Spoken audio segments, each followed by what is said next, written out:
시청자 여러분 안녕하십니까? BOA 뉴스투데이 시작합니다. 미국 정부는 한국 이태원에서 발생한 대형 참사 사고에 대해 깊은 슬픔을 느끼고 있다면서 애도의 뜻을 밝혔습니다. 의회에서도 한국 국민들을 위로하는 메시지가 이어지고 있습니다. 첫 소식 이조은 기자가 보도합니다. 미국 국무부의 네드 프라이스 대변인은 31일 정례 브리핑을 시작하면서 한국 이태원에서 발생한 참사에 깊은 애도의 뜻을 표하면서 한국과 함께할 것이라고 밝혔습니다. We extend our deepest condolences to the family and friends of all those impacted. As allies, partners, and friends, the United States stands with the Republic of Korea during this incredibly difficult time. 프라이스 대변인은 이어 이번 사건으로 미국인 2명이 숨지고 최소 3명의 부상자가 발생했다고 확인하면서 모든 희생자들에게 애도를 표했습니다. 앞서 조 바이든 미국 대통령이 한국 정부와 국민에게 위로의 뜻을 전한 데 이어 토니 블링컨 미국 국무장관과 제이크 설리번 백악관 국가안보보좌관 등도 사고 소식이 전해진 직후 공식 성명과 사회 연결망 계정 등을 통해 애도 메시지를 발표했습니다. 웬디 셔먼 국무부 부장관도 트위터를 통해 서울에서 비보가 전해졌다면서 사랑하는 사람을 잃은 모든 이들에게 가장 깊은 애도를 보내고 모든 부상자들의 빠른 회복을 기원한다고 말하고 우리는 슬퍼하는 한국 국민들과 함께할 것이라고 밝혔습니다.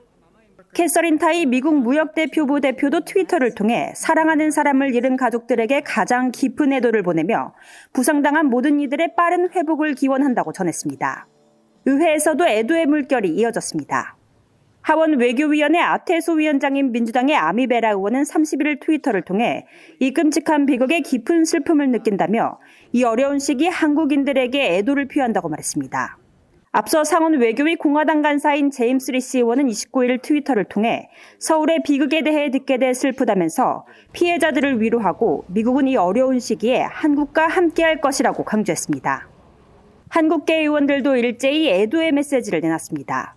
공화당의 영킴 하원 의원은 29일 트위터를 통해 충격을 받은 우리 한국과 한국계 미국인 사회를 위해 기도하며 자신의 마음은 희생자들의 사랑하는 이들과 함께 있다고 말했습니다.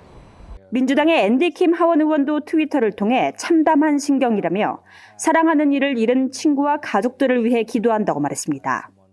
최근 한국을 방문했던 공화당의 댄 설리번 상원 의원도 이날 트위터를 통해 서울의 비극적인 소식에 가슴이 아프다면서 목숨을 잃은 이들 중 많은 이들이 젊은 사람들이라고 강조하고 한국은 동맹국 그 이상이며 한국 국민들은 미국의 소중한 친구이자 말 그대로 가족이라면서 한국인과 희생자 가족들에게 애도를 표했습니다. BOA 뉴스 이조은입니다. 군축 문제를 다루는 유엔총회 제1위원회가 북한 관련 내용을 다룬 결의안 2건을 채택했습니다.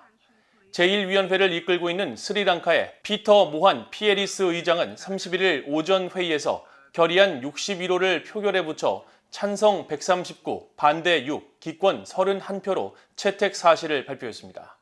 결의안 61호는 관련 안보리 결의에 따라 북한의 모든 핵무기와 현존하는 핵 프로그램, 모든 대량 살상무기, 탄도미사일 프로그램에 완전하고 검증 가능하며 되돌릴 수 없는 폐기를 달성하겠다는 의지와 모든 유엔 회원국들이 관련 결의를 완전히 이행할 의무가 있음을 재확인한다는 문구를 담고 있습니다. 앞서 1위원회는 28일 열린 회의에서 북한 관련 내용이 포함된 또 다른 결의안 52호를 채택했습니다. 포괄적 핵실험 금지를 주제로 한 결의안 52호는 북한의 핵실험에 대한 규탄과 함께 안보리 결의에 따른 완전한 의무 준수를 촉구하고 한반도에 완전하고 검증 가능하며 되돌릴 수 없는 비핵화를 평화적인 방식으로 재확인하며 이를 위해 모든 관련국들이 외교적 노력을 계속할 것을 촉구했습니다. 미국과 일본, 몽골이 일본 도쿄에서 고위급 회의를 열고 북한의 유엔 안보리 결의에 따른 의무를 준수하고 대화에 나설 것을 촉구했습니다. 미국 국무부는 30일 공동 성명을 통해 마크 램버트 국무부 한일 담당 부차관보와 후나코시 다케이로 일본 외무성 아시아 대양주국장, 냠도르지 앙흐바야르 몽골 외교부 사무차관이 28일 일본 도쿄에서 회의를 열고 3국은 북한의 올해 전례 없는 숫자의 탄도미사일 발사를 비롯해 핵무기와 운반수단의 개발 지속에 대한 견해를 밝히고 대화 재개의 필요성에 공감했다고 밝혔습니다. 또 국제사회에 북한 관련 유엔 안보리 결의를 완전히 이행할 것을 촉구하고 일본은 일본인 납북자 문제 즉각적인 해결의 필요성을 거듭 밝혔다고 전했습니다. 2017년 대북 최대 압박에 동참했던 싱가포르와 포르투갈이 현재까지도 입장에 변함이 없다고 밝혔습니다. 싱가포르는 2020년 북한에 인도주의적 물품만 보냈을 뿐 무역 금지 조치를 이어가고 있습니다. 박승혁 기자가 보도합니다. 동남아시아의 싱가포르는 지난 2017년 11월 북한과 교역 전면 중단을 선언했습니다. 2017년 9월 북한의 6차 핵실험 이후 미국이 주도하는 북한 고립 및 최대 압박에 참가한 조치입니다. 싱가포르 외무부는 31일 VOA에 대북 무역 금지 조치가 지금까지 계속 유지되고 있다고 밝혔습니다.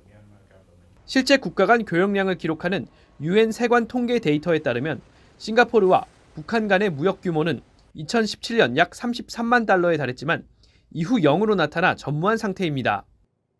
2020년 유일하게 싱가포르가 북한으로 약 12만 3천 달러 규모의 포장의약품을 수출한 것은 유엔 기구를 위한 인도주의적 수송품이라고 싱가포르 외무부는 밝혔습니다. 유럽 국가 포르투갈은 북한과의 외교 동결을 지금도 유지하고 있다고 밝혔습니다. 포르투갈 외무부 관계자는 2017년 북한의 핵 미사일 개발에 따른 2017년 유엔 안보리의 결의 이후 포르투갈은 대북 제재에 동참한다는 차원에서 북한과 외교 관계를 중단했으며 현재까지도 같은 입장을 유지하고 있다고 31일 VOA에 밝혔습니다. In the framework of the international efforts to contain what at the time was happening with the North Korean regime and the violations of the United Nations Security Council resolutions, the Portuguese government decided back then in July 2017 to freeze the diplomatic relations with the DPRK. 포르투갈 외무부 당국자는 이어 당시 포르투갈 정부의 입장은 현재도 그대로 유지되고 있다면서 대북 외교 단절 및 제재 조치는 계속 이행하고 있다고 거듭 강조했습니다. VOA 뉴스 박승혁입니다. 북한 서해 초도 인근 해상에서 선박 간 환족으로 의심되는 움직임이 끊이지 않고 있는 가운데 28일 추가로 4건이 포착됐습니다. 북한 초도에서 남쪽으로 약 2km 떨어진 지점에 길이가 50에서 100m인 선박 9척이 2척 혹은 3척씩 무리를 지어 접선 중인 장면이 확인됐습니다. 앞서 BOA는 플래닛랩스의 위성 사진을 분석해 지난 4월 이후 22건의 선박 간 환적 의심 장면을 포착했는데 이번 4건을 더할 경우 북한 서해에서 확인된 환적 의심 사례는 올해만 26건으로 늘어납니다. 이런 가운데 남포와 송림항 등 북한의 대표적인 석탄 취급 항구는 최근 다시 활기를 띠고 있는 것으로 나타났으며 28일부터 사흘간 남포 석탄 항구에 길이 100m가 넘는 대형 선박 3척이 접안했고 또 다른 석탄 취급 항구인 송림항에도 30일 적재함 2개를 열고 있는 약 90m 길이의 선박이 포착됐습니다. 유엔 안보리는 북한의 핵과 미사일 개발에 따라 지난 2017년 8월 채택한 결의 2371호를 통해 북한의 주요 광물인 석탄과 철광석의 수출을 금지했습니다. 미국 정부가 북한 등 전 세계 해킹 조직에 의한 랜섬웨어 공격에 대응하기 위해 국제회의를 개최하고 국가 간 공동 대응 방안을 논의했습니다. 백악관 국가안보회의 NSC는 31일 랜섬웨어 해킹 공격에 대한 국제적 협력을 위한 제2차 랜섬웨어 대응 이니셔티브 정상회의를 워싱턴 DC에서 개최했다고 밝히고 이틀간 열리는 이번 회의에서 미국을 비롯해 영국과 프랑스, 독일, 한국 등 전 세계 35개 나라 대표들이 참석해 대응 방안이 논의될 것이라고 밝혔습니다. 이번 정상회의와 관련해 백악관 국가안보회의 고위 당국자는 30일 전화브리핑에서 이번 회의를 통해 랜섬웨어 범죄에 대항하고 악의적 행위자들에게 책임을 묻기 위해 국제적으로 공인된 사이버 규범을 제정할 수 있을 것이라고 강조했습니다. 특히 북한 관련 자금 돈 세탁에 책임이 있는 암호화폐 믹서 기업 중 한 곳을 제재한 사실을 상기시키면서 이번 회의에서 북한 등의 랜섬웨어와 불법적 암호화폐 사용에 대한 대응 방안을 각국과 공유하고 악성 행위자들을 압박하기 위한 방법 등을 논의한다고 밝혔습니다. 국무부가 최근 백악관의 북한 인신매매 관련 조치에 대한 북한의 비난을 일축하고 북한은 인신매매 근절을 위한 최소 기준도 충족하지 못했다고 비판했습니다. 국무부 대변인실 관계자는 31일 미국 정부가 자격과 근거도 없이 북한의 인신매매 실태를 비난하고 있다는 북한 외무성의 주장에 대해 북한은 인신매매 근절을 위한 최소 기준을 충족하지 못했고 그렇게 하기 위한 의미 있는 노력도 기울이지 않았다고 밝혔습니다. 이어 북한 정부는 인신매매 문제 해결을 위한 어떠한 노력도 보여주지 않았고 북한 정부의 정책이나 강제 노동의 패턴이 있다고 판단했다면서 이에 따라 북한은 여전히 국무부 인신매매 보고서의 최하 등급인 3등급에 머물러 있다고 지적했습니다.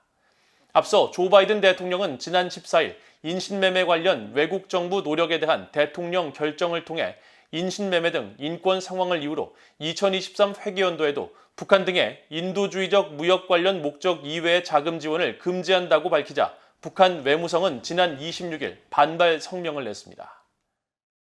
이상으로 BOA 뉴스투데이를 모두 마칩니다. 시청해주신 여러분 고맙습니다.